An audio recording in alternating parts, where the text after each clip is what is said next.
Welcome to the Contending for Christ Apologetics podcast, where Danny seeks to empower believers to defend their faith. This fight is internal, defending against false teachings that are creeping into the church as well as our hearts and minds. It is also external, with believers needing to know how they can solidify and defend their beliefs. So sit back and relax as we contend for Christ. Hey, what's up, everybody? Welcome back to C4C Apologetics. Or should I say, welcome to the paranormal discussions. Today we're talking about Genesis chapter 6 and the Nephilim, the giants, the fallen ones, or the godly line of Seth and the ungodly line of Cain. Today I have a very special guest with me. He's a very close friend of mine, a brother of Christ, brother in Christ. He's a United States Marine Corps veteran, he's a former sheriff's deputy, and he's the founder of Downing Industries, which you can find on YouTube, having a channel that's reaching over 10,000 subscribers. And hopefully soon enough, Caleb, you need to go ahead and open up a brick and mortar store. You see, Caleb has studied and researched these areas for many years and has many resources in books and just knowledge at his disposal for anyone wanting more information about this discussion, aliens, Nimrod, the Tower of Babel, and many more. So sit back, strap on your seatbelt, and welcome to the paranormal discussion. So today what we're going to be talking about is the Nephilim, or the Nephilim of Genesis 6. So Caleb, I just want to thank you for joining us today. Yeah, it's good to be here. I'm glad to be here. I love talking about all this stuff. It gets me too. excited. I'll probably end up getting ramped up here in a little bit. And that's what I would hope to hear. You know, I was going to say see, but, you know, this isn't a video. This is audio now.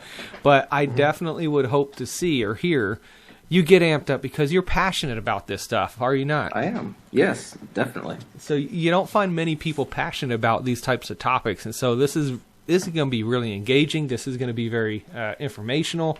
And it's going to be very passionate and everything. I really enjoy talking to a bunch of different stuff. We talk a lot about Bigfoot. We talk about Nimrod. I still want to get you on and talk about Nimrod and the idea with not genocide, but you know, trying to clone and things like that. Mm-hmm. So that's for a future episode, future time, and whatnot. But before we actually jump into the Nephilim of Genesis 6, Caleb, can you just tell us a little bit about yourself, who you are, Downing Industries, and really how did you get drawn into the topic of like cryptozoology, aliens, Nephilim, things like that? Yeah, sure. So like you said, I'm Caleb Downing, and I grew up in small town Oklahoma. I was homeschooled and everything. Had that small town, relatively large family, like 6 kids, and then the folks. But growing up, I've been a Christian it's been a long time, but I got saved when I was, I think, 4. I was pretty young. It was 4 or 6 or something like that. And I've always been, as far as church goes, in a solid church. There's a couple different times where we got into a church that turned out not to be so great, but we got out of there relatively quickly. But we've always had solid teaching. I've always gone to the Sunday school and stuff, and so I've always heard, the stories and things. And it's always been that mainstream hardcore Baptist thinking. If you're from the East Coast, think Pensacola, right? If you're from the West Coast, think West Coast Baptist college, or West Coast Baptist, whatever it's called. Anyway, we're that kind. We grew up that way and Baptist kind of stuff. So that's a spiritual side of stuff. Like that's kind of where I come from, the main hardline Baptist thinking. Okay, as I grew up in that kind of. Keep that in mind. Okay, that's what I'm trying to say. I get very spastic about things, so beware. I have a trail of thought that I'm trying to do, and it all. And that's what I love about you. Yeah, I love talking. I get a little crazy. The passion flows through your veins. Yeah, and sometimes I see a lot of squirrels, so I have to chase them down, or else they'll drive me crazy. So that's that way. So growing up, right, we grew up that way. I was a jeweler for a while. I joined the military when I was 20, about 20, I think 19 or 20. And the Marine Corps, did the reserve stuff. Met my wife, moved to Florida, became a deputy sheriff over there, and then that's whenever I moved up. I can't remember exactly what year that was when I moved to Alabama. It was, 2000, 17, 18? I don't remember what it was. It was something around then. But that's whenever I really kind of started the whole downing industries, what you're talking about. And that's basically, I like guns. Again, growing up, small town, Oklahoma, I like shooting stuff and things. And so once I figured out that I can actually get my FFL, my federal firearms license, relatively easy, I got that, and I've been working on guns and helping folks with stuff. And that's mainly, like what you're saying, the business downing industries is not, it doesn't have a brick and mortar store yet. I just run it out of my house, but it is a business, right? I do have to have the licenses and stuff, but I'm not as actively trying to sell myself, try to bring more people in until I get an actual place. Because at the time, even right now, my wife, she's active duty military, so we move around. So it's hard to have a brick and mortar store, every place you go, because then you got to pick up roots and move. But that's kind of where I am. And then getting into, this is where I said the rabbit trails kind of go back in, getting back into the whole Nephilim thing, after being in these, you hear all the regular hardcore Baptist doctrine teachings and stuff. And it really was when we moved to Alabama. And a little bit before then, I kind of heard and stuff about Nephilim and stuff. And I never, growing up, heard anything. I don't even remember hearing the word Nephilim growing up. Okay, Goliath was a giant. He's just a big dude. And anything else that we're going to talk about was just whatever. You read over it and you go on to the next thing. You talk about Noah and the ark. And you don't talk about anything else because it doesn't matter. That's growing up, that's kind of what I heard, because it's not hardcore doctrine. It's not salvation. And so it just didn't matter to a lot of people, it seemed. So I never heard that stuff. So when we got here to Alabama specifically, a big shout out to our church, Open Door. It's really it was a very mind-opening kind of thing to go there, or heart-opening, whatever, to really challenge yourself and break away from an ideology of being a Baptist or being a whatever, even though that's good because you can have sound doctrine, but you need to know why. And then there's a lot more stuff in the Bible once you start opening your eyes and you start seeing stuff, and you're like, wait a minute, nobody ever talked about this. It has nothing to do with salvation necessarily, but it's still in the Bible. And how come nobody talks about it? And then I'm sure we'll get into this kind of stuff later, or little pieces of it, or maybe other podcasts and stuff. You kind of mentioned to it with Nimrod and stuff. There are so many just nuggets of a question that's not answered in the Bible, but questions are brought up in the Bible of stuff that, whether you want to call it supernatural or you just want to call it strange.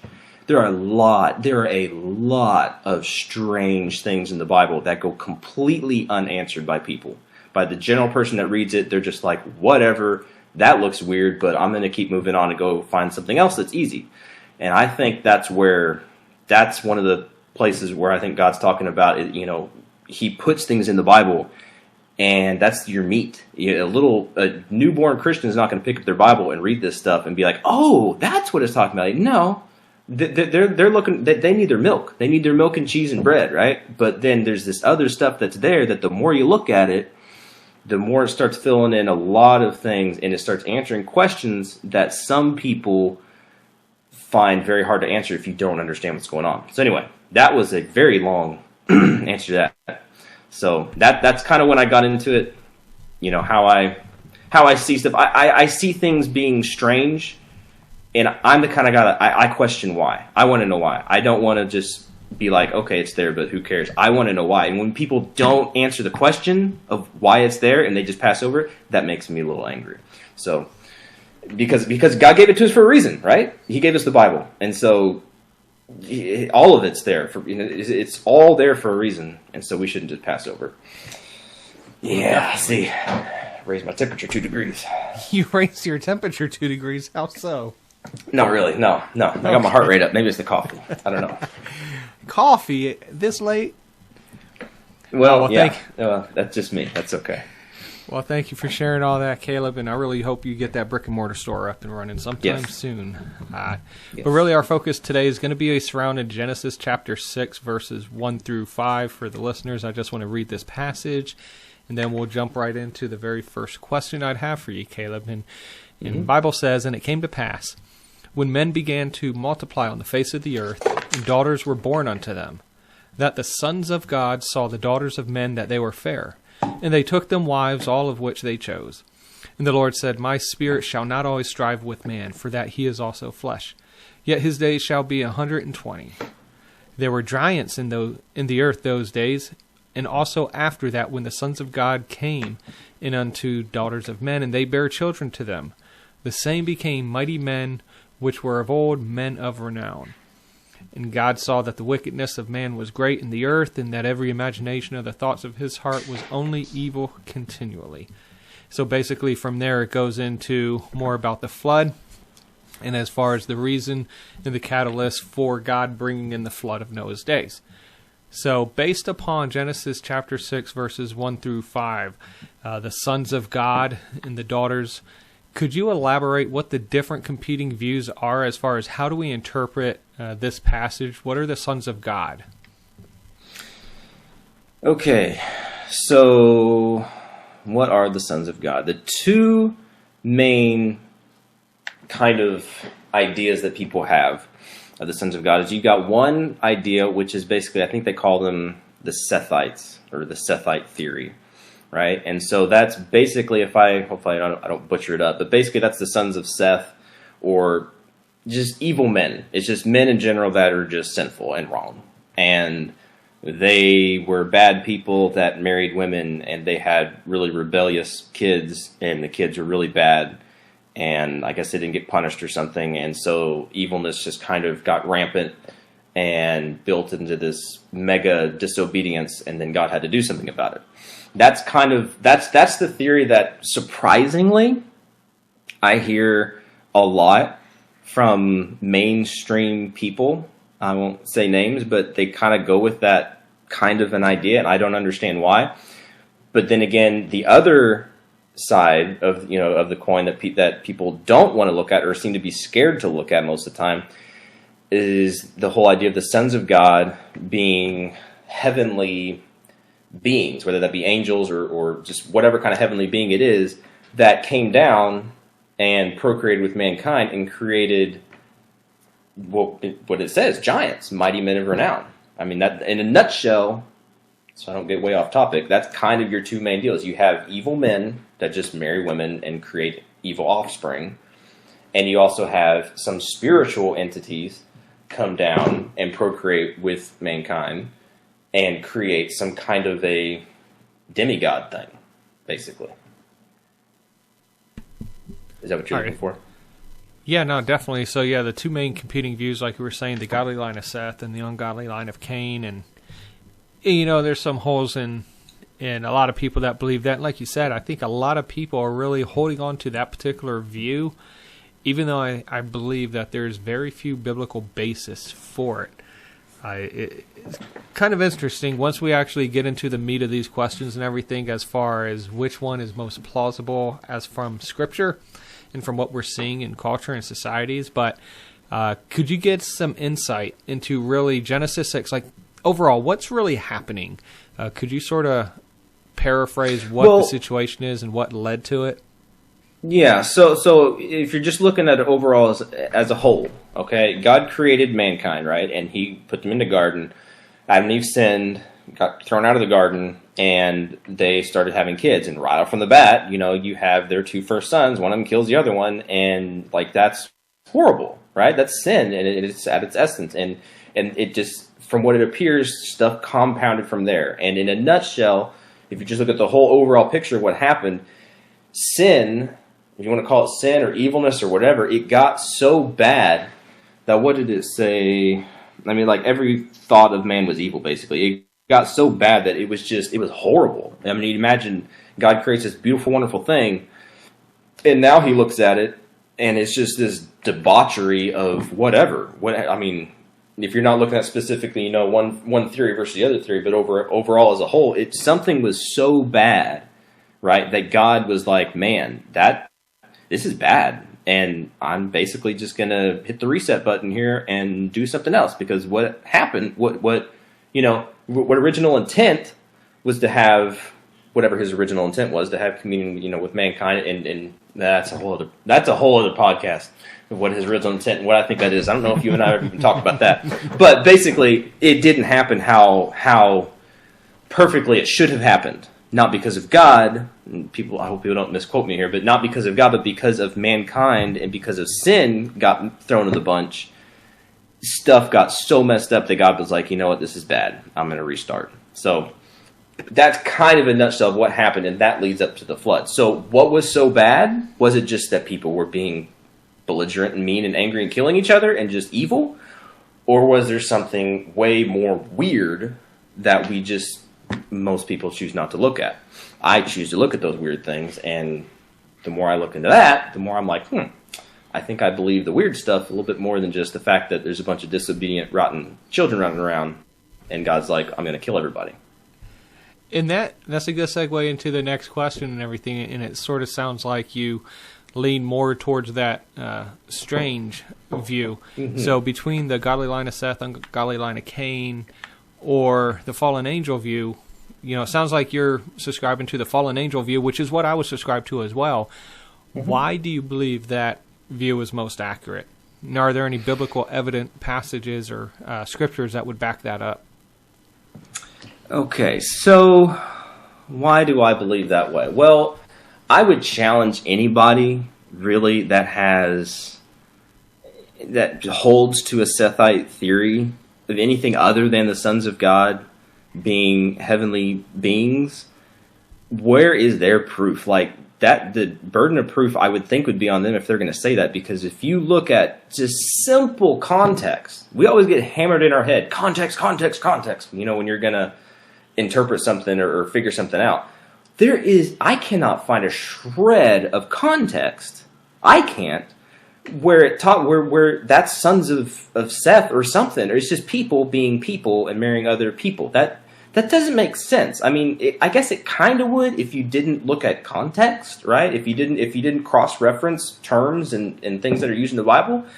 But when you actually do very simple looking back and forth and saying, okay, the Bible uses sons of God here, but then over in Job, I can't remember the exact verse, but over in Job it talks about the exact same thing of sons of God, and those aren't people. Those are sons of God, and it talks about the same thing before mankind was made. Again, I can't remember the verse. I should be able to remember these verses. But before mankind was made, that when God created everything, right, the sons of God were there, and they rejoiced. They were happy. I think it's in Psalms. I can't remember. But they were there. It's the same people. You have them before mankind was created, and you have them in other places in the Bible, like in Job. Those aren't sons of Seth or whatever.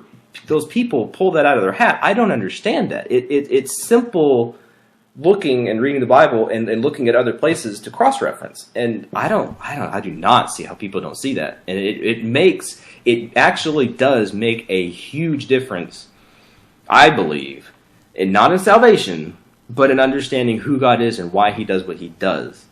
Because I do not believe God is a genocidal, maniac that just doesn't like certain kind of people and just wants to go kill them. I don't see that in the Bible. You see that a lot in the Bible if you don't look in context.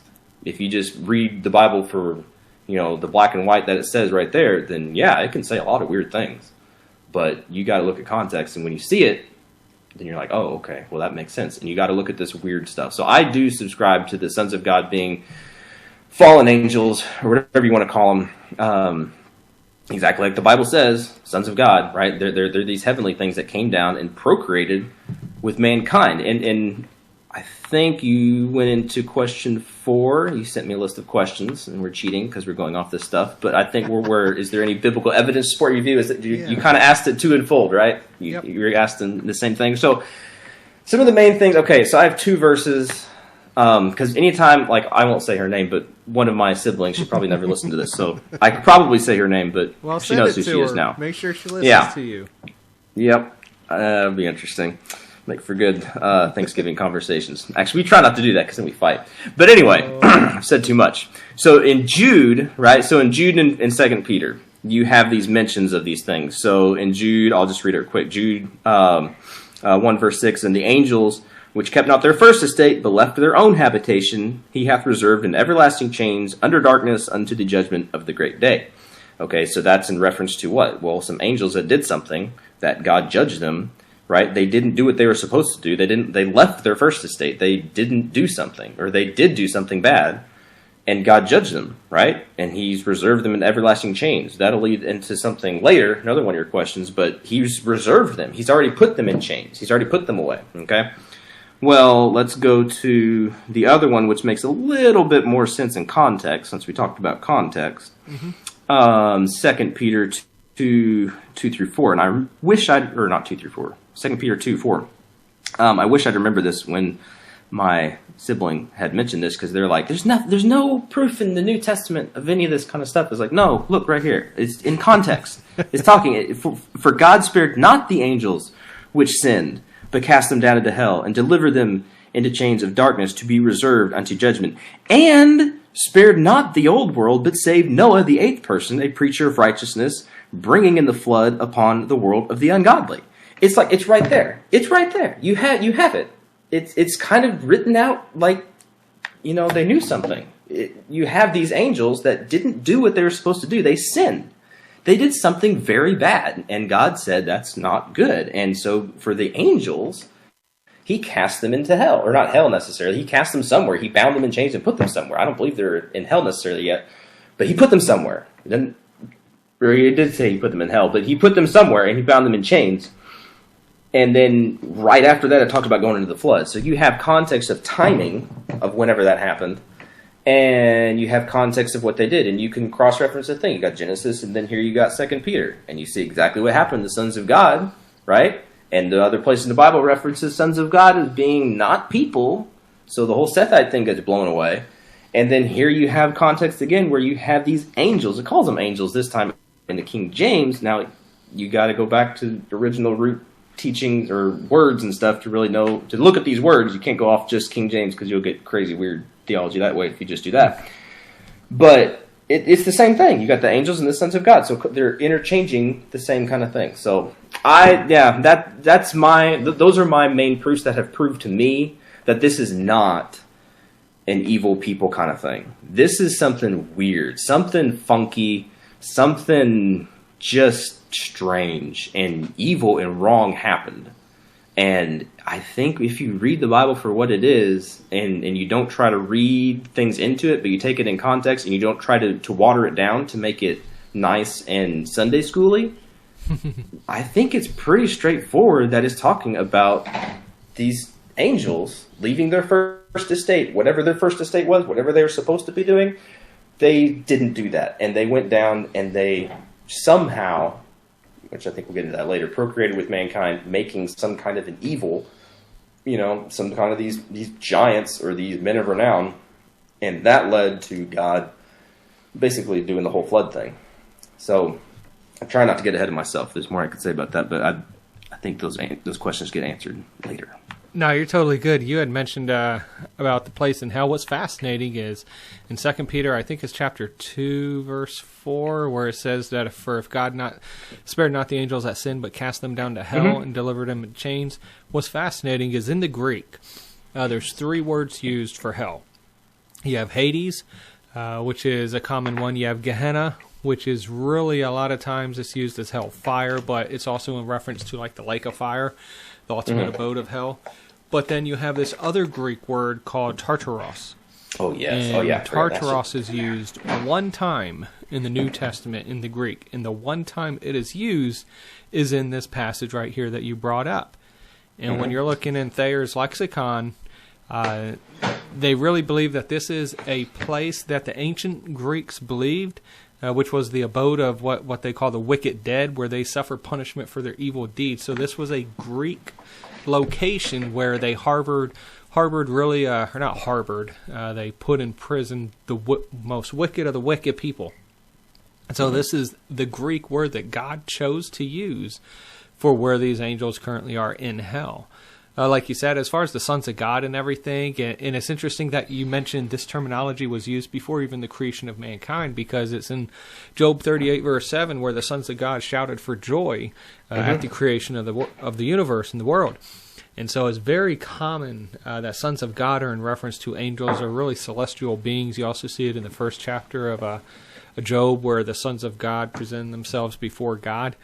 And so the other thing, a lot of people forget this, but when you were talking about the Sethite view and everybody just automatically presupposing that view, you're 100% correct. Anybody making any type of claim has and owns that burden of proof to substantiate it.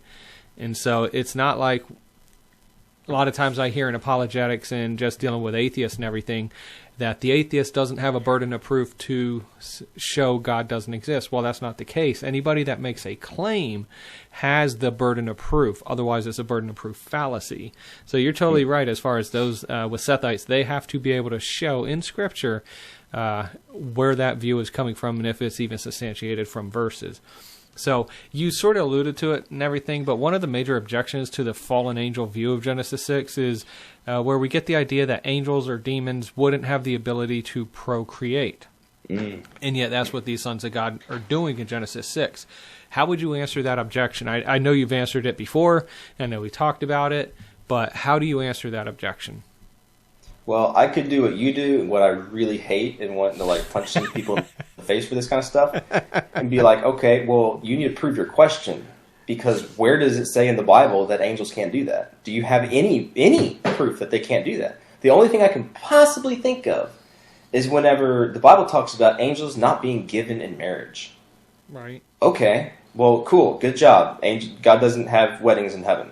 Does that mean that angels can't do things, right? That's not a proof of anything. That's a proof that the angels aren't married. But, okay, so let's look at, well, we don't even have to go to the verses, but I'll shoot them out there. But Genesis 19:3 is whenever, what was it, Abraham, God, and the angels having a little meal together. Well, angels can eat, right? Well, apparently, because they put food in their mouth and they ate it. He gave them food and they ate. And there's other times in the Bible where, who was it? I forget his name now. He was in the threshing floor. Who was the dude in the threshing floor? Gideon? And the angel, Gideon, right? And that was, I guess some people could say it's a version of Jesus, whatever. But still, same thing, a heavenly being, whatever, whether it be an angel, the different views of, again, holy cow, you can get into different topics and stuff, but you have angels in the Bible eating stuff. And then you have also in Hebrews 13:2 talking about entertaining angels unaware. Well, either they're invisible and we entertain them and they think we're funny because they're invisible and we don't, we don't see them and we walk through them and they get giggles. I don't think that has anything to do with it. Or they're like dogs or something, right? Because we're unaware that they're there. I don't think that there's no proof of that either. Or what I do believe is that we see them and we interact with them on some occasions and we don't know, and that means that they can look like what they want to look like. So if they can look like what they want to look like and they can do what they want to do with their bodies, then there's no real evidence that I see that they can or cannot procreate. There's nothing saying that they can't do that necessarily that I see. Now, this is where we get into like, you got to be very careful, and I have to be very careful, because the Bible does say certain things, right? The Bible's not given for complete knowledge on every single subject out there. It's not. Like a lot of times Christians, we got to get over that in a certain way, because the Bible gives us everything we need to know about salvation, about following God and doing what God wants us to do. Right? Overall, in a nutshell, it has that, but it doesn't have every single little bitty piece of everything else. It's not the purpose of it. Holy cow! What I'm trying to say. Who was it? I don't remember if it was the psalmist or whatever. Or no, it wasn't the psalmist. It was one of the apostles or whoever wrote that. If they wrote every miracle that God did, the books, and then may have been a term or whatever, saying, that the books couldn't even hold the miracles Jesus did, much less the entire minute, detailed history of everything. Like, it's not in the Bible, I'm sorry. But there are pieces of things in the Bible, like this stuff. And when God says that the sons of God procreated with mankind and made these things, well, then you kind of got to say, okay, well, sons of God came down. I don't know how you don't see that, right? And so when people would say, okay, well, angels can't have kids. Well, that's a long way of me saying, prove to me that they can't have kids, because I can see how they can look like you can look like a chicken, you can smell like a chicken, you can eat like a chicken, you can taste like a chicken, so you probably can act like a chicken. It can probably procreate, that kind of thing. So I think it's a very small-minded view to grab onto something like that. Again, something that doesn't have any bearing. It's one of those, in my opinion, it's one of those made-up kind of things to where that's weird. Angels, I don't see them being married, and I don't see anywhere in the Bible talking about angel children. So I'm going to assume that angels can't have kids, or angels can't do that. Well, like I just said a second ago, just because the Bible doesn't say it, especially when it's not talking about, gospel truth, right, about salvation stuff, if it's not talking about that, if there's something missing that it doesn't need to clarify, well, don't just assume one thing and hold to that just because it's weird, or it's like, what? You see what I'm saying? I hope that came across kind of right. Yeah, no, I totally do. I think a lot of times people bring their own presuppositions and biases to Scripture, and they just automatically assume something can or cannot be because whether they're regurgitating, they were taught it, or whatever the case is. Even though the fact of celestial beings would be incorporeal, they wouldn't have a physical body per se, but there's still evidence, whether through possession and even this Genesis 6 view of taking on some sort of material appearance, bodily appearance. And so the other thing, when Jesus mentions that, we're like the angels in heaven in that passage, he doesn't say the angels on earth. He's specifically talking about a sphere, a realm in heaven, not necessarily talking about on earth. So even there could be a location, not really concern, but a location requirement also. But I think a lot of this ties into the original messianic prophecy, would it not? Yeah. And so I know we've talked about this in the past with Genesis 3:15 and the fact where God had told the serpent, or Satan, that the woman's seed would bruise his head and deal a death blow to Satan. And so how would that, and I don't think this question's on here, but how would that messianic prophecy fit into Genesis 6? What would Satan have to, why would Satan be doing this based upon that messianic prophecy in Genesis 3:15? Well, I don't think I'm able to find it under pressure here, but where you're talking about right there. If no, but we could just scratch that one. No, because this is really good.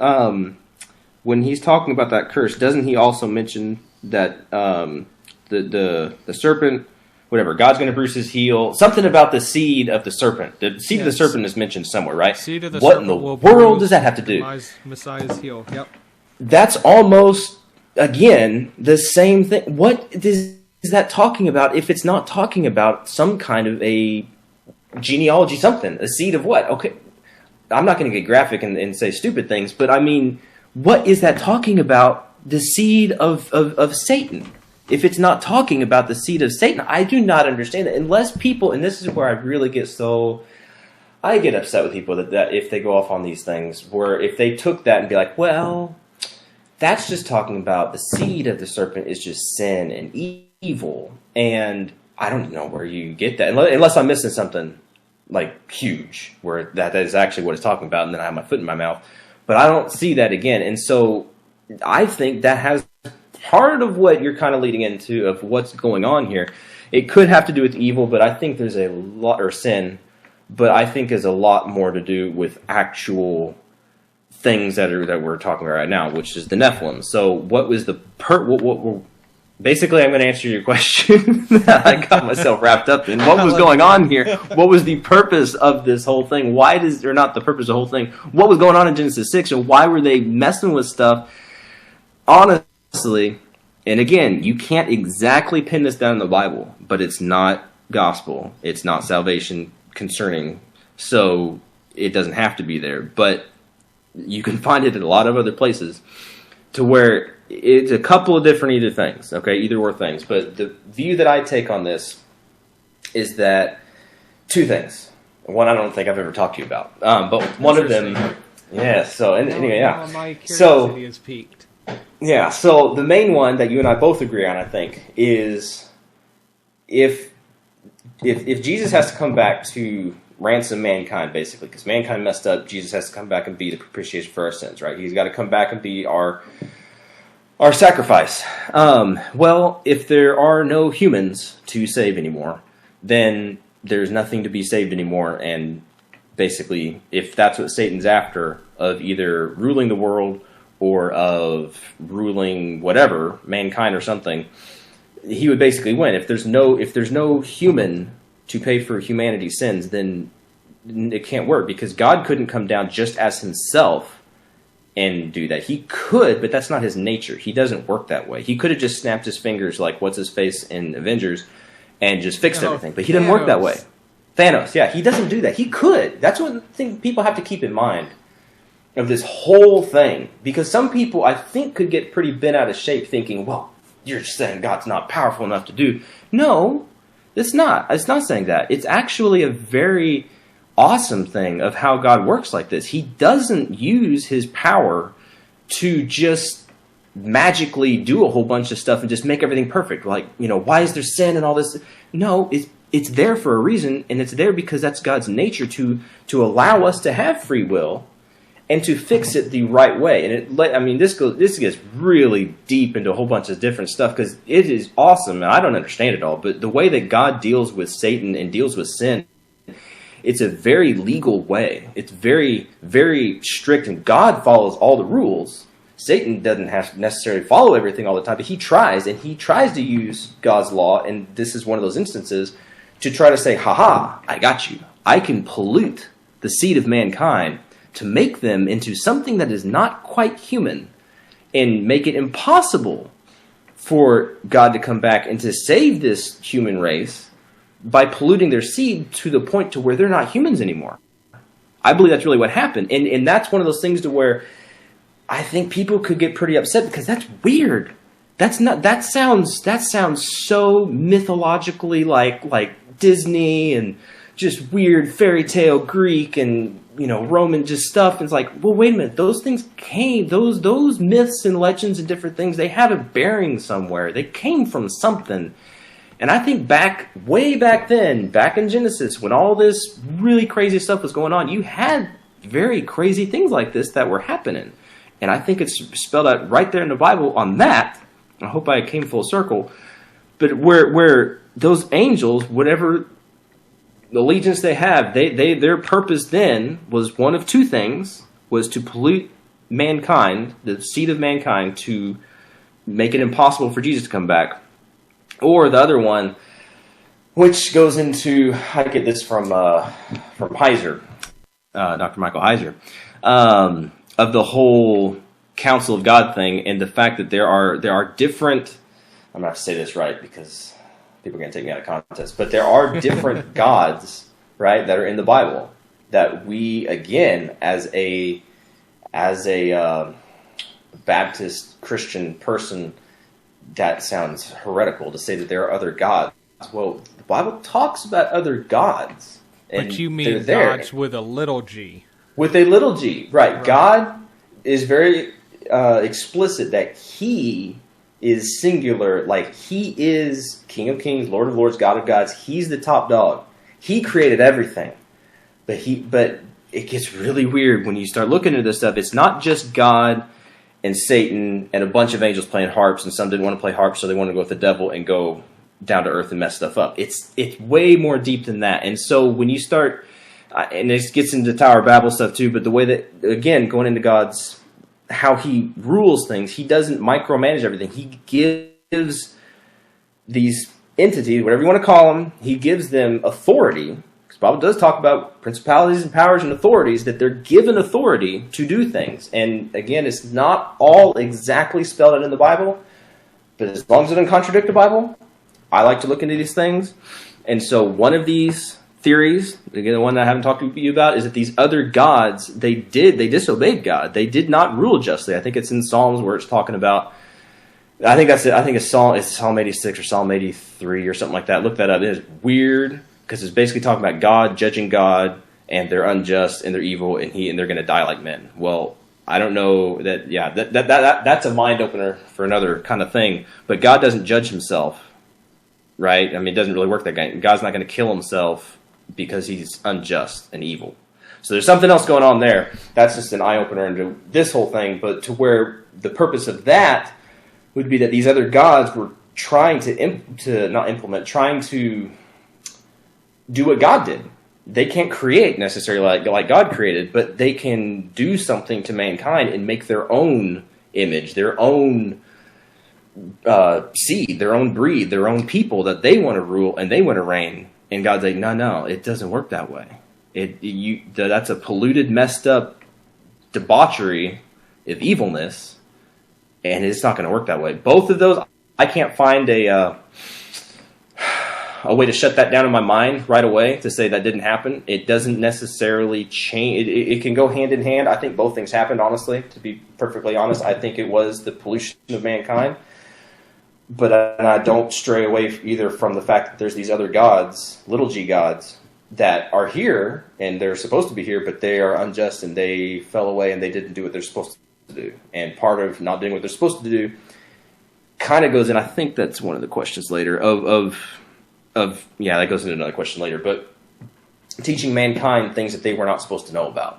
And that goes into other things that are not from the Bible, but it kind of that goes into another one of your questions. But yeah, so that's kind of all a shotgun pattern of everything, but it makes so much more sense. The main thing about polluting the seed, that makes the most sense, because that's the most like, oh, well, that would be like the biggest win for Satan, is to shut down mankind, not to kill everybody necessarily, because then you have nothing to rule, right? Satan tries to kind of copy everything God does in a way, and if there's just a planet full of grass, well, that's not really fun to rule. But I guess if you have something to rule, then you have something to rule.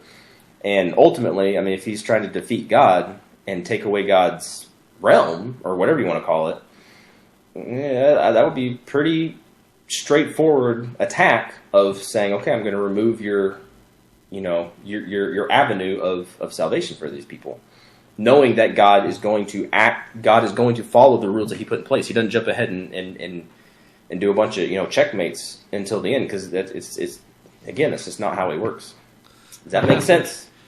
No, it does, and something that we'll have to definitely talk about a lot more and everything. This little gods, and for what I'm tracking, it's not necessarily saying it's the same as God or even necessarily equal, but Heiser looks at the fact of powers and principalities and thrones and dominions, and the fact of like Daniel's account. And I think it's in Daniel chapter 11. No, Daniel 10, I think it is, where Daniel's praying for 21 days. Yes. Oh my word. Sorry, I'm going to cut you off. Ahead. Yeah, you got me excited. No, okay. This is so this is like rabbit trail, but it is so cool. When you see this, okay, this is where it's like, it's so cool. Okay.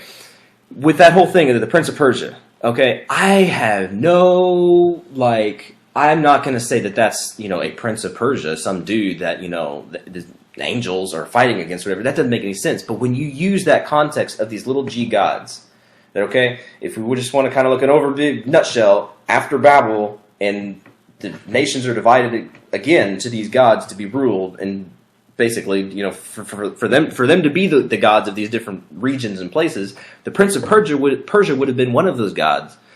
And whenever the angel is coming to Daniel to deliver the message, well, that little g god doesn't want him there. He doesn't want that messenger to go through and to deliver his message, to do his thing. So he has authority. He actually has a lot of power and authority given by God to keep things away, to do things. And again, it's not to where God doesn't just forcefully be like, no, I'm just going to do this. No, if that was to happen, then the angel wouldn't have had to fight. They would have just gone and done what they needed to do. But it wasn't that way. And when you see things like that, you really start to see I don't know. I can't even explain it. It's just way bigger than you can imagine. It's not, okay, it even gets into like the whole Gog and Magog kind of thing. And we're going way off, and I'm going to back off. But the whole, it gets into that thing where it is a dominion, and those dominions never left. And just because we have different technology, we have computers and cell phones and satellites and whatever stuff nowadays, doesn't mean that those dominions ever went away. And that gives light to why certain people have certain kind of power, why certain people worship certain kind of things, and why all this evil and kind of stuff happens. Is partially because, I truly do believe, because those gods are in place and they're ruling unjustly. They're not doing what they're supposed to do. What's interesting too, because I don't know if you found this one, you probably have, in Revelation chapter 9 verse 11, where it says, "And they had a king over them, which is the angel of the bottomless pit, whose name in the Hebrew tongue is Abaddon, but in Greek tongue hath his name Apollyon. And I want to say that the Greek word Abaddon actually means destruction, and it seems to be a name, a personal noun, personal name of a particular angel that has the keys to the bottomless pit. And again, we're used to and familiar with Gabriel, we're familiar with Michael, but really those are the only angels we ever get names of outside of this one in Revelation chapter 9. But it is quite fascinating to take those rabbit trails and really look into that. But so, that was one objection, talking about the marriage, the procreation, and everything else. Another objection to the fallen angel view is the fact that there are seen Nephilim after the flood. And I believe it's in Numbers chapter 13, verse 33, where it says, And there we saw the giants, the sons of Anak, which come of the giants, and we were in our own sight as grasshoppers, and so we were in their sight. So when people say, okay, if this is a fallen angel view, and God's plan was to wipe out all these demons, all these half-breeds, if you will, God must have then failed because there are still these Nephilim when the 12 spies are sent out to spy out the land of Canaan. What do you have to say about that particular objection? Okay, I kind of wrote this one out. It's probably not all written exactly right, but this will help keep me on track because I really started getting on rabbit trails. So I'm going to read through my answer a little bit and then go off from that to kind of keep me on point. So what I said was one answer is quite simple, that God put a stop to what is happening, and in essence, He hit the reset button. Okay. Now I don't believe right now what I'm going to say. I don't believe this happened, but it shows a fallacy in this question, and I do not see anywhere in Scripture where it states that angels. Let me make sure I say this right. I do not see anywhere in Scripture where it states that angels never came back and reintegrated with mankind. Okay, the same assumption that states that this was the sole and only reason that the flood took place can be used to say that after the flood, angels continued to sin and procreate with mankind. God wouldn't judge the earth with water again, it says that in Genesis 9:11, I believe, but with fire. The Bible also makes it clear that everything on land was killed, but the Bible makes no mention that I can find, it says creeping things, but it says no mention of fish or things under the water. Now, there are stories and things and legends and whatevers of these entities or beings or whatever you want to call them, old ones. There's actually a lot of these stories of old ones in quotations escaping under the world, going under the water or going underground or going under whatever to escape the flood. And these stories state that the old ones still live below us today. And it's really, I don't believe that, okay, 100%. I don't. I think there's truths to a lot of different things, even if it's just a little shred of truth. But that's just to show that you got to look at the question again, is that God's only purpose was to destroy the Nephilim? Or because if that was the only purpose, to destroy Nephilim forever, then yeah, that didn't work, because you do have Nephilim after the flood. You have giants, you have sons of Anak, right? You got these things that come back up. But if that was the sole purpose that the flood was, then yeah, God failed. And that's where I don't believe that that can be the sole and only purpose. It did its job, whatever that was, but you have to remember that God promised not to flood the world again. And we do know that at the end of time, whenever God finally comes back, He's going to complete. I love how Heiser, I don't know exactly how he puts it, but he paints this awesome picture of words, and it's like whenever God finally destroys everything, He destroys sin and evil to the point to where it is completely and utterly obliterated and like quite literally eaten. Like it's destroyed to beyond like the shadow of a doubt. It cannot return. So if people look at that verse and say, oh, well, God destroyed, He destroyed them, or He tried to destroy them, but He failed. It's like, no, He didn't fail. He did what was necessary to stop what was going on in order to allow the seed of mankind to continue so that the Son of Man could come and save mankind. You see, that's where you kind of, It's so cool. You can kind of look into God's mind a little bit. Maybe it'd be kind of scary if you actually could. I think we would all die. But if you can think of it that way, think of this whole, what's going on is this massive chess match, right? And it's where God doesn't force anybody to do this stuff, to play the opponent that he's playing, Satan or sin or whatever you want to call it. He doesn't force them to make a move, but he knows what they're going to do. So he knows if he puts his pawn out and does something, he knows that that piece is going to get taken, but that's okay. Because that opened up the door, for his rook to go in or whatever, and to ultimately win the match and win. Because it's, I think it was Heiser that said it like that, is that God is much more an amazing God if he knows what you're going to do versus just making you do it. Because if he makes you do it, well, that's cheating. That God didn't work that way. Ultimately, especially with us, not necessarily the angels, because they're not made in God's image, but us, we are made in God's image, and a big major part of that is having a free will. If God goes and meddles with us, then we're not, that breaks away from God's nature, and that doesn't work. God's nature isn't like that. But God's foreknowledge and omniscience, knowing all this stuff, that can be like, well, yeah, maybe, however these Nephilim things got back integrated into the world, whatever the flood was supposed to do, it accomplished the goal that whatever exactly the goal was, it accomplished that goal. And that helped me to kind of realize that it's not all about God. I mean, if God wanted to stop everything right then, he could have done that. He could have, but he didn't. He allowed the world, he allowed life to roll on. Now, personally, that's enough of that kind of thing, but personally, I believe that there's way more that went down than just the angels mating with mankind, okay? Again, this is not all taught in Scripture. Actually, most of this part is not taught in Scripture, but it's in other either writings of the day or passed down things that people teach and stuff. But I believe that was the first generation Nephilim, where it was a or a half-breed, whatever you want to call it, with angels and mankind, the half-breed. And you have these true demigods of, like, gigantor proportions, which are, the Greek and Roman demigod kind of Zeus things, whatever, these things that actually were horrifyingly just crazy, blow your mind kind of stuff that you can barely even imagine it today. But those things died. That first generation died. It was wiped out. It got destroyed. Whether you have the legends and myths, whatever, that people pass down that say that part of their judgment was, or part of those fallen angels' judgment was to watch their offspring kill each other off, basically, and then the flood happened and cleaned everything up. Or that the whole flood purpose was to kill off that generation, to get rid of that and start everything over. And that's where these demigods, there's a reference in other writings and areas of angels that have taught mankind knowledge, right? And things that they were not supposed to know, whether that be the art of making weapons and stuff, which is weird. It makes me question that, but I like guns, so I'm not giving them up.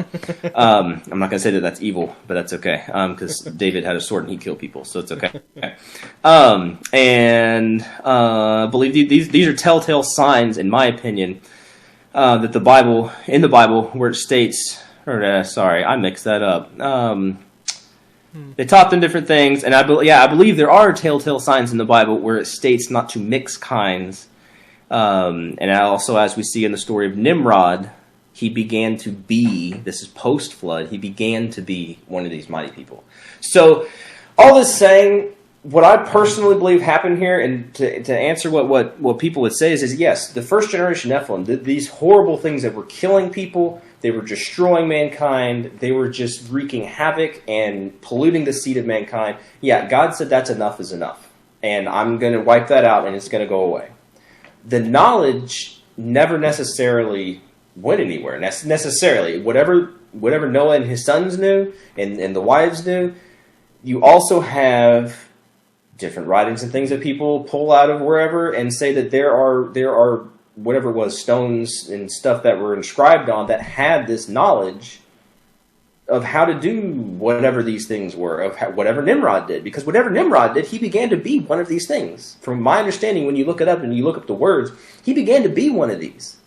It's not just he began to be like a big, strong dude. He ate his greens and Popeye.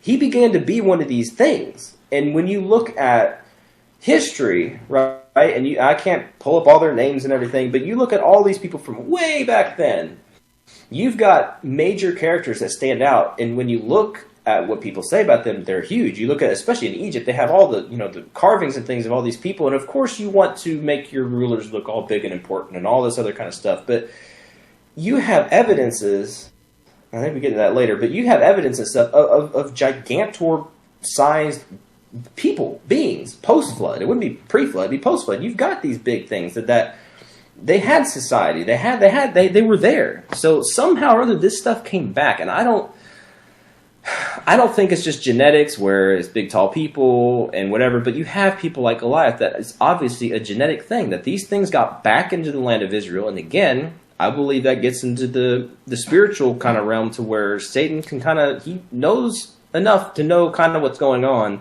to be like, I'm still going to try to stop Jesus from coming back. And so part of that would be to occupy the land that is supposed to be God's, and to keep the people of Israel out. And to do that, well, who better to have than these mega warrior dudes like Goliath and all these other people? So I don't know. That's truly what I believe will happen.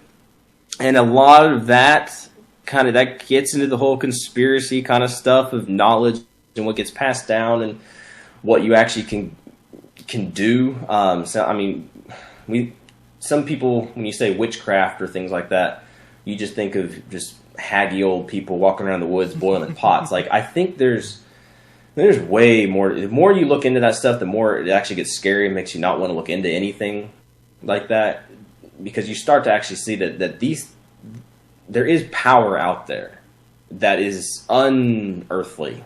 It sounds all fake and made up, but you see the evidences of it. And again, I don't want to say everybody's names and everything, but people of great power and authority that have no reason to even be alive, much less be in the positions that they're in, and to watch people get away with literal murder, right? And to watch countries do things and stuff and be like, how in the world does this even happen? Well, it's because that there are powers at play. There are things going on. It's not just evil people. So whatever those things were, they're still there. They didn't die, right? The whole thing, even going stepping just a half step back, when those Nephilim died, right? Again, you have a lot of evidences and writings and things that are passed down of that the spirits never died. Those spirits of those things, those Nephilim, it was part human. It has a spirit. It went somewhere, did something. The body died. And a lot of people, I don't know if I 100% subscribe to it or not, but a lot of people subscribe to that being where a lot of evil spirits or demons come from, is from this evil stuff, these things that they go around and they continually seek bodies. You look at possessions and stuff. They want a body to get back into. For why? Well, I don't know. Maybe they like the body that they were in before, but I don't know. That gets way up into like stuff in Revelation and crazy, wacky stuff, but I don't know. I think I just ran into a wall in my rabbit hole. No, you're good, but you had mentioned evidence of giants. So what archaeological evidence do you know of that would sort of corroborate the existence of giants post-flood? Maybe even today, in contemporary day. Okay.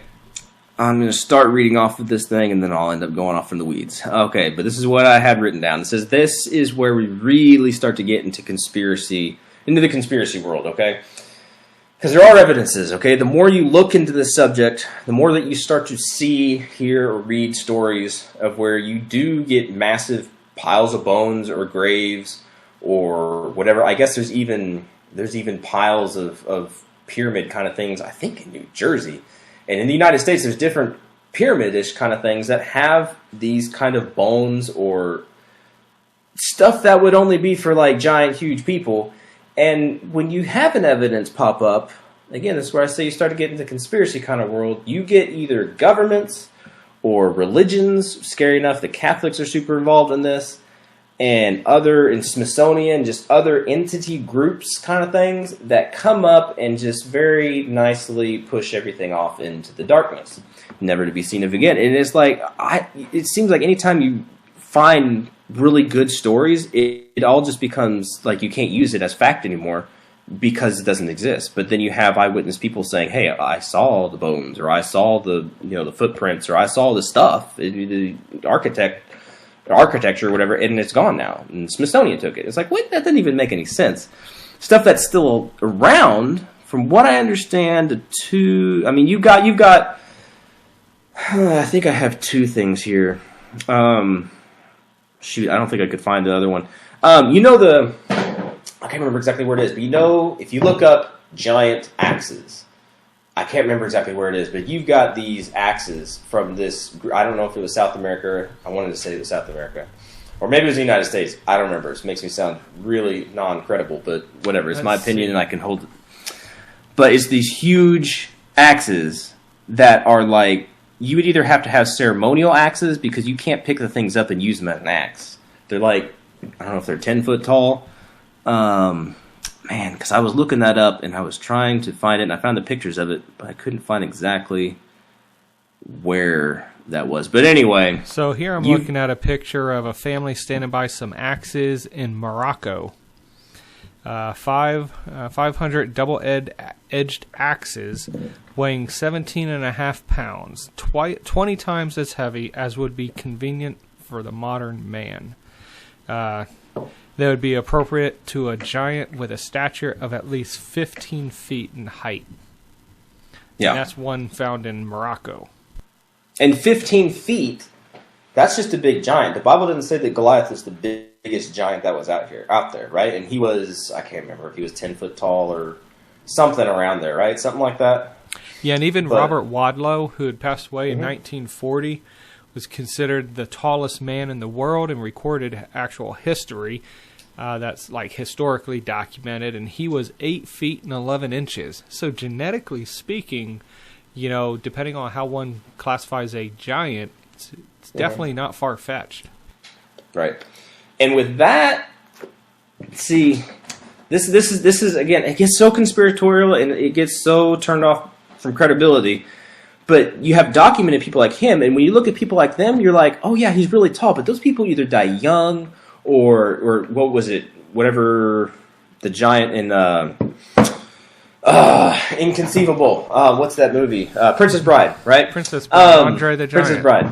Yeah, Andre the Giant. People like that, they die of either they're big, but it's a defect. Their hearts don't work right or something. They gotta have canes. There's a lot of big Chinese people. You see that like huge people, but it's like they're not right. They're it's not something to where if you were from way back in the day, it seems like every time I see these people, they wouldn't be able to be swinging around these swords because they're really tall, but it's disproportional or it's messed up. It's not the same as a mighty man of renown, that if you saw him running at you because he's carrying this huge 700-pound axe or whatever it was, yeah, okay, that's a little bit more terrifying, a 15-foot tall giant, than, a real tall guy who has to have cane to walk. It's a little different. Anyway, that's where I'm saying you have people that are documented, yes, but then you have other people that get discredited, and I looked it up, and Snopes says, no, it's not real, but I'm not surprised about that, and me and my conspiracy theories.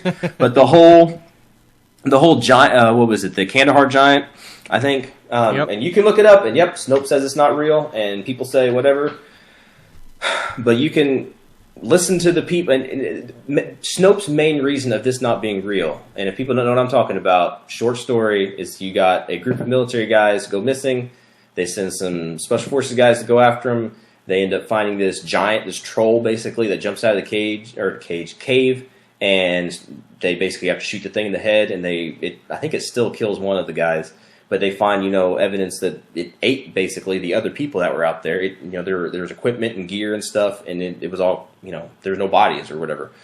And the reason Snopes and these other places say that it's not real is that they can't find the military, I guess it'd be the military paperwork or reports or stuff that say that it actually happened. Well, if that actually happened, do you think the military is going to be releasing stuff saying, oh, by the way, there's these trolls that live in Afghanistan or wherever, and you may not want to go over there because they're going to eat you. That's not information the military is going to give out, and especially if it's not just a big, tall dude. It was talking about a dude that had red hair, the double-row teeth, the 6 fingers, 6 toes, like a Nephilim. In all reality. A Nephilim comes out of this cave and kills these people. And then you can collaborate that with Indian tradition of you look it up. There are so many, and you're not talking about. I mean, some people could call them Bigfoot things. I don't want to get into that, but people talk about giant races, right? Of these red-haired giants that used to be here in the northern United States, or North America, and they were giants, and they would kill people. They would eat people. They're cannibalistic. They're terrible. Imagine, it sounds kind of similar to what people say was going on in Genesis, where you have mighty men of renown that were horrible and terrible, and basically were destroying everything.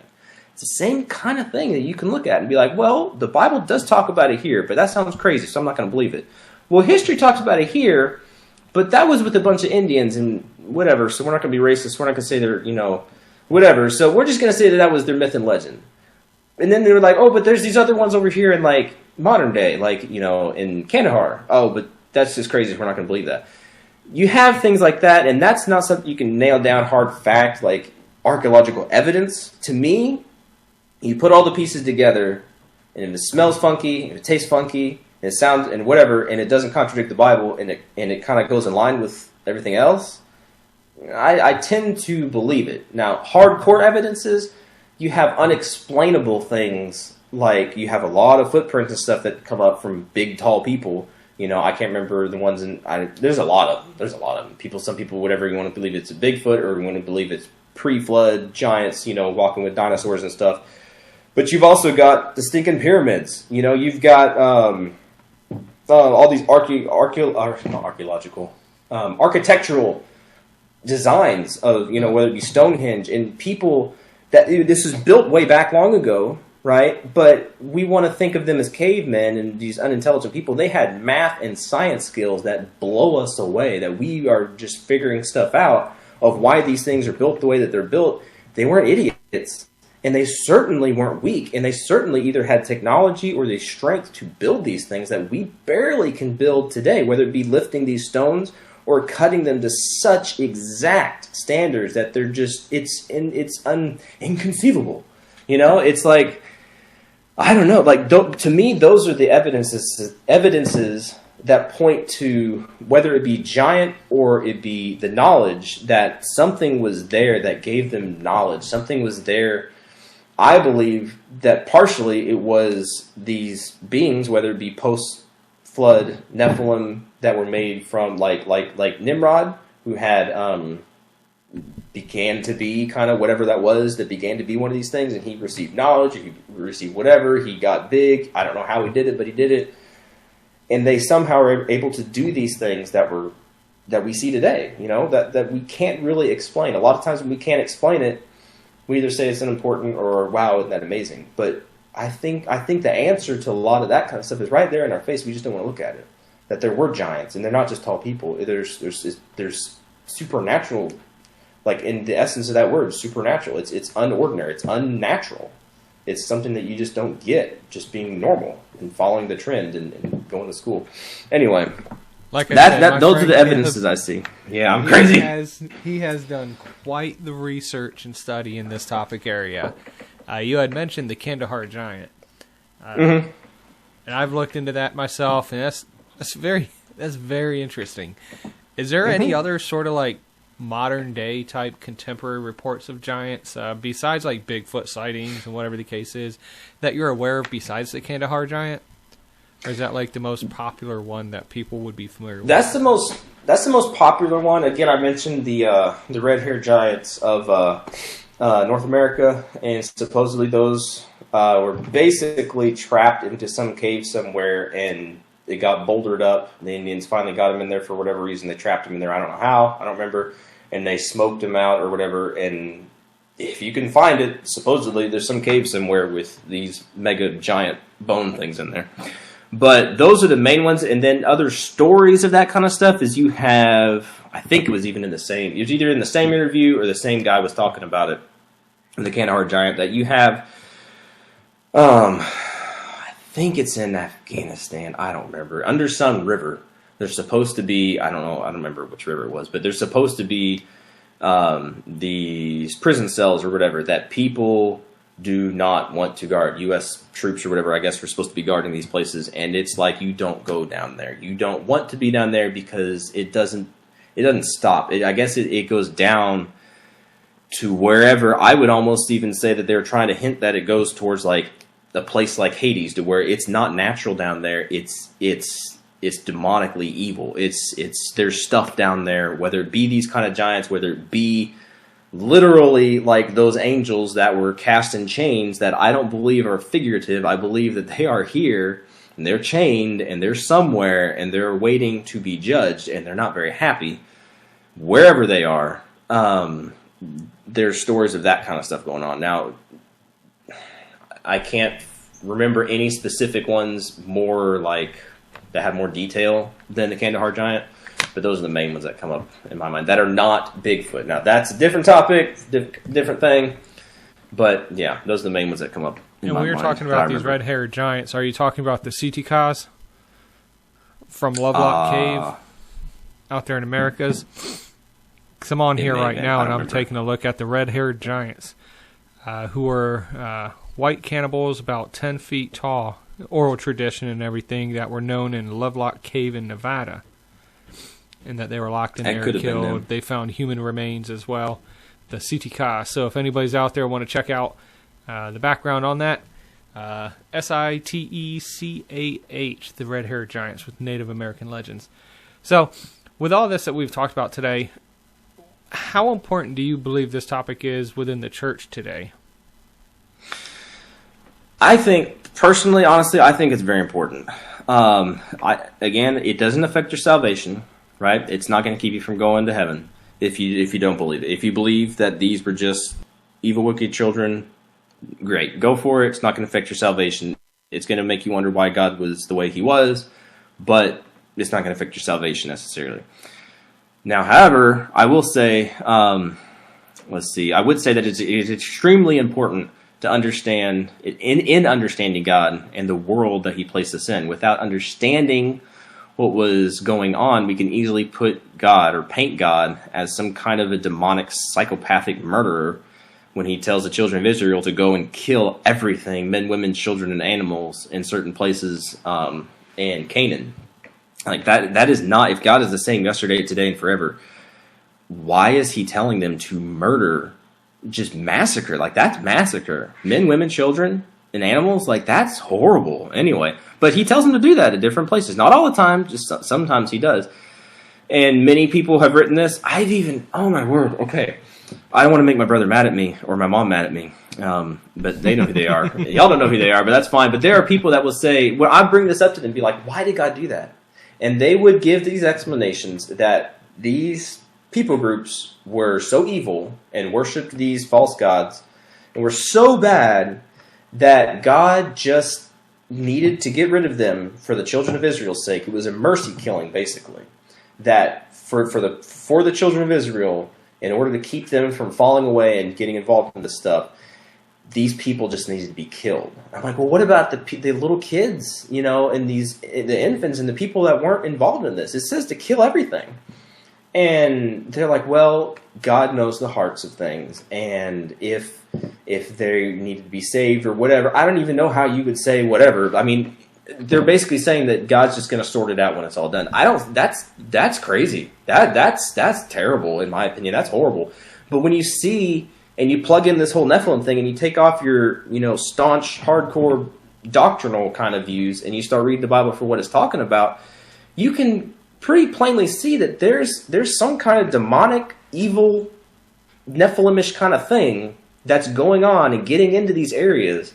And you can look at these people. It gives their genealogy, and it says that they're the sons of Anak. They're descended from these things. And you can be like, oh, well, it says it. It gives the reason. These things were things, right? They were part people, part whatever. And that's why I believe when God says to kill everything in these certain places and situations, it's because these are Nephilim. These are things that need to die. They are abominations. They're not savable. They're gone. They're not people as we see people. And that sounds kind of weird and that sounds crazy. And it's like, well, where do you see that today? Well, you don't see that today. I think that's where God really finally stamped out That whole thing. And that's why I don't think we see much of that today. Anytime you hear, like we're talking about the Kandahar Giant and all these things, anytime you hear of these things, it's onesies or twosies or these little groups of thing here, but it's all just kind of hush-hush, and they're really not even supposed to talk about it. Again, I don't want to get into the whole Bigfoot alien kind of stuff, but when you get into that kind of deal, it's eerily similar to the whole Nephilim thing, and they are not supposed to interact with mankind in the grand scheme like they were before. Because before, yes, they were supposed to pollute the bloodline. They're supposed to be here in mass force and doing things, keeping people out of Israel, doing stuff. The game changed. God put an end to that. It stopped. So there's beings and stuff that go around today, and understanding that can help you understand why things happen the way they happen today and what's going on. And dialing it back to kind of specifically what we're saying in the church, it helps you understand why God does those things. God is not evil. God, he can't stand evil, but if he was just going to go wipe everything out because it's evil, he would do it, and he would have already done it, but he doesn't do it that way. It's real. I don't even know how to get this across, but God is not this maniacal person like that. He has a purpose for what he does, and when you see that these beings, it's as real as you and me were here, or are here, these things were here, and God had to do something with it. And that's when you don't see God come down very often in person and do something. I mean, you see him come down and like do the whole flood thing, or you see him come down to Babel and fix stuff like that. But you don't see him do major things. And when he does, you really should take note. And I think it's a major oversight of Christians as a whole to see strange stuff like this and to say, oh, it just doesn't matter. Because no, it does. It doesn't matter for salvation. It doesn't. But it lets you see a little bit more about who God is. It lets you see his nature a little bit more. And not the fact that he's maniacal going out killing people. It kind of, again, like I said earlier, it shows his overall sovereignty of allowing, how do you even say this without sounding terrible, but allowing evil, because that's kind of his nature of to allow free will. Because, again, he's going to fix everything at the end and dissolve all that, but it has to play out in that, however God plays it out, in that legal form of letting things work the way they need to. And I can't get the words out right. It sounds like I'm saying God just lets the world be whatever. He's going to fix it. It's like, no, he's going to fix it, but it's on his time, and things have to happen the way that he said that they're going to happen. He's not going to go back and fix things the way that we want them to be fixed. We can't understand God in that way, but he explains enough to let us know that stuff happened, and it's, I don't know. I'm getting lost in my own rabbit trail. So it just seems like we're being able to get a glimpse into who God is and his character based on situations like this, and tying it into this just a satanic attack on the line of the Messiah. No, I mean, definitely understand where you're coming from. Last question is there anything else you'd wish to address regarding this topic or anything? Any final thoughts? Well, I've kind of bounced all over the place. And I would say, I mean, this topic is really the tip of the iceberg when it comes to really understanding the big scheme of things. I'll reference Heiser again, and the way that he explained, I think it's the charge that God gave, I think it was Adam, whatever, but basically to subdue the earth, right? To go and subdue the earth. Well, in a big nutshell, a big thing of that applies to me is that God put us here on earth, and it was an untamed earth. Yes, we have the Garden of Eden as an example of what the world should be like and what we can make it like, and that's how God made it. But you had the whole rest of the earth to subdue. And the charge is still there for you and I to subdue the earth. And whether that be if you're a pastor or if you're a layman or whatever, you're a fireman, you're in the military, you're whatever, whatever God called you to do, you subdue that subject, right? You put it under subjection. You understand it. You search it. You figure it out, because that's what God put you here to do in a way. Partially because not all of us are called to be pastors or preachers or missionaries, right? We are on a small level to be to our families or to our neighbors or to support those that are out there doing that. But we are there to subdue the field that God gave us and charged us to be at. And part of that as well is understanding the earth that you live in.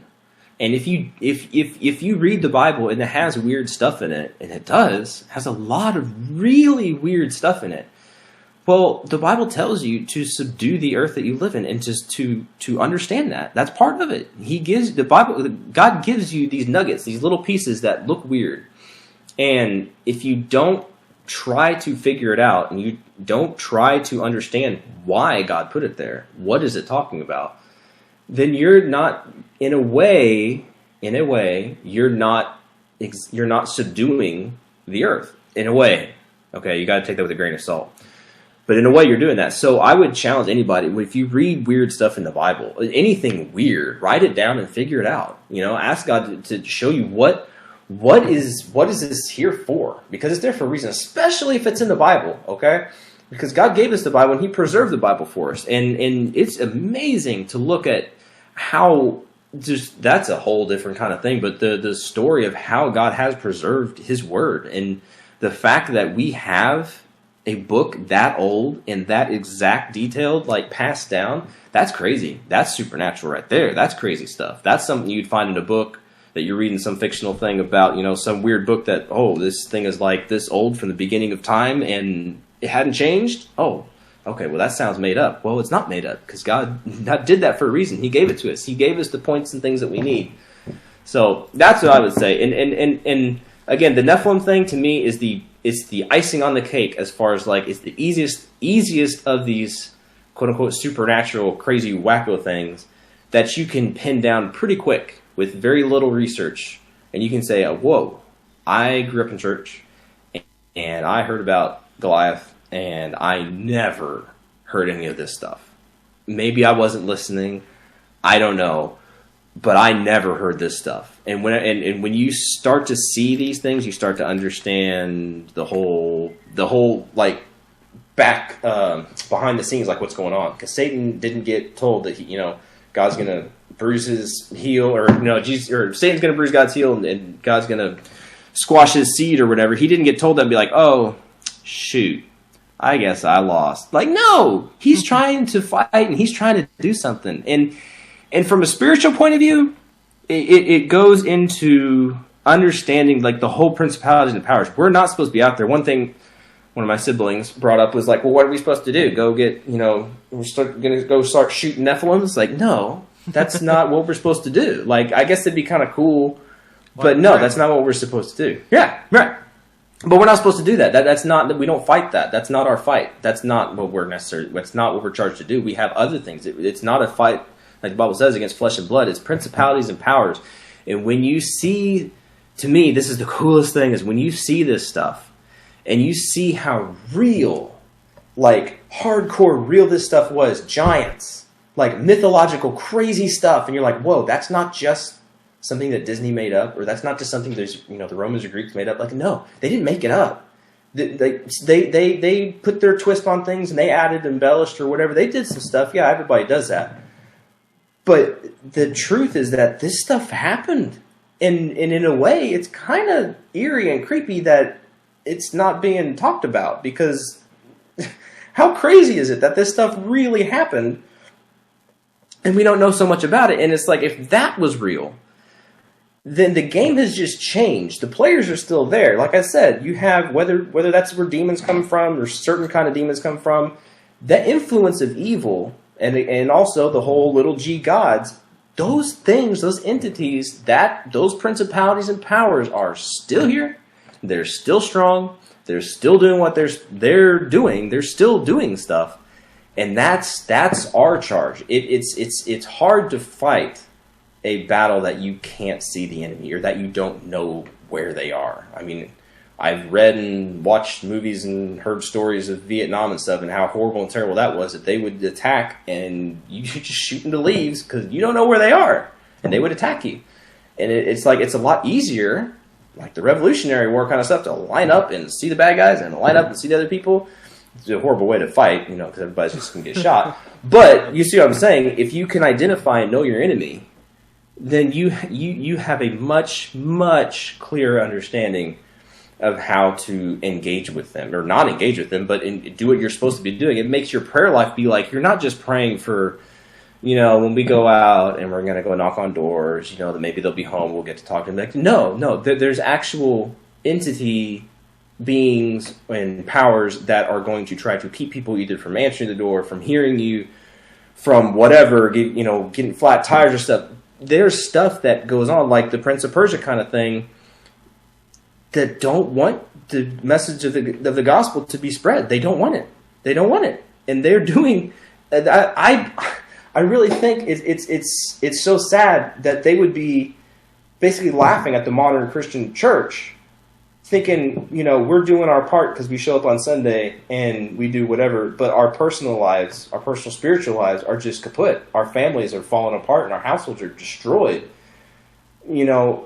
The Bible talks about the strong man. You go into his house and you got to bind the strong man. And the individuals in the house, your soul, your spirit, you have a choice of following God and figuring this stuff out, or just blindly going through life. And yeah, God protects you and God helps you do things. And I'm not saying that if you don't believe what I'm saying, the devil's going to wrap you up around his finger and smash you. I'm not saying that.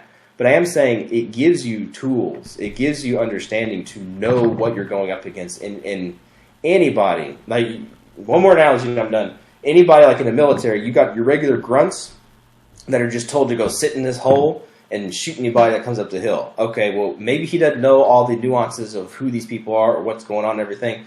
But then you've also got, your SF guys that are actually have the whole, the backstory, and they're actually going over here and they got to study the people and they got to understand, okay, this guy's family is connected to this group that's doing this kind of thing and that deal. Well, they have a lot more knowledge and they can understand a lot more of what's going on, big picture, versus the little grunt that's sitting over here just going to shoot the guy that runs up the road. You see what I'm saying? It's different. They both do what they're supposed to do, but one guy can do it a lot more knowledgeably, a lot more effective, because he has more knowledge. You hear the whole thing, knowledge is power. Well, it is. It's true. So anyway, that's I could talk forever about all this kind of stuff, and like I said, Nephilim is the tip of the iceberg. Once you get into these other little G gods, and you get into other things, and it snowballs from there. And you can get really lost in the weeds, and that's one place I have to be careful about, because I can easily get lost in the weeds, and then that kind of becomes my, I don't know if you called it besetting sin or whatever, to just get so wrapped up in that you don't do anything else, because that's not all it's about, but it is there for a reason, so you should study it. Yeah. Wow, we've covered a lot this entire time. I think this is one of the most interesting interviews that we've done on this channel. We've covered a lot. We found a lot of rabbit trails. We found a lot of squirrels, but that's definitely just, I love the passion that you got flowing through your veins and everything. I love it, man. I just thank you for being with us today. Like you said, this is quite an interesting and quite an important topic, because one of the first rules of warfare is you have to be able to identify the enemy. And through this, we're able to identify not only the enemy, but also the tactics of the enemy and the strategy. And so from there, we can develop a war plan, a game plan, a concept of operations, if you will. And so I love you being able to articulate it. I love you being able to just explain your views, your passion, your desires, your research as far as what the Nephilim are and what it leads to in the end times, really, is what we're going to look at probably in a future episode. And so for those of you that are still with us, I just thank you for checking in. Nephilim, fallen angels, creating a race of giants. Look into it. Like I said, the red-haired giants from the Native American language, or not language, but the legends. You got the giant of Kandahar. Check that out. Look at the size and the weight of Goliath and just everything else. And while you may be able to hear interviews and discussions of Nephilim from other people in other places, I guarantee you've never heard it like you have today. So, and remember, like Caleb said a few different times, this isn't necessary for salvation, but it is part of the Bible, and we would do well to exegete Scripture to determine whether these things are so. And so I encourage all of us listening, put aside the presuppositions and the biases, and be the brand to see if this meat of the Word is actually so. So as always, I thank you all for checking in. Until next time, God bless. Thanks for listening. We pray this ministry glorifies God and edifies you, the listener. For more great content, including videos, blogs, newsletters, and a free ebook, check out our website at c4capologetics.weebly.com. You can also email us at c4capologetics@gmail.com with questions or ideas for future episodes. We truly appreciate you. Please like, share, and comment on this episode, and don't forget to subscribe for future episode notifications. Thanks for checking in, and remember to be bold and keep contending for Christ.